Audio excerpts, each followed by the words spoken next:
This shows a plate boundary, a constructive plate boundary. The question asks, study figure 1, outline why shield volcanoes occur at this type of boundary, and it's a 2-mark question.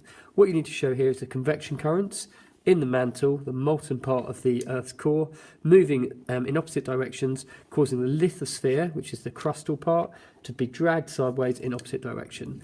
That then allows for low viscosity or quite runny lava to come out of that fissure, spread, cool, and form our shield volcano over the top here. So why shield volcanoes are formed at this plate boundary type? We've got the convection currents, lithosphere pulling apart, thin, runny, viscous, non-viscous lava coming out and cooling to form those shield volcanoes.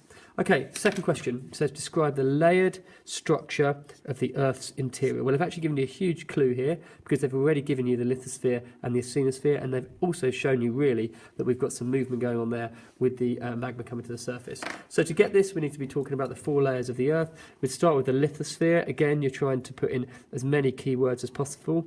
The lithosphere, we've got 2 different types of that. We've got continental crust and we've got oceanic crust, and they've got different densities and properties. You might want to talk about that. It's a 4-mark question. You then work down into the asthenosphere and mantle. That is the semi-molten, which convection can work within. Asthenosphere there, sorry. And you would want to talk about the properties, perhaps how hot it was, perhaps the dimensions of it. You might want to talk about the top layer being that kind of lubricating layer which the lithosphere can move upon. Below the asthenosphere, we've then got the outer core, which is liquid, and again the temperatures increase, and then right in the middle we've got the solid inner iron core. So what we're looking at there is to layer those different, name those different layers, talk about them in terms of structure. You might want to add properties such as heat and the state that they're in, and perhaps give the temperatures and the distances as well. Remember, 64,000 kilometres from the outside of the Earth down to the inner core. Okay, 4 marks there, pretty straightforward.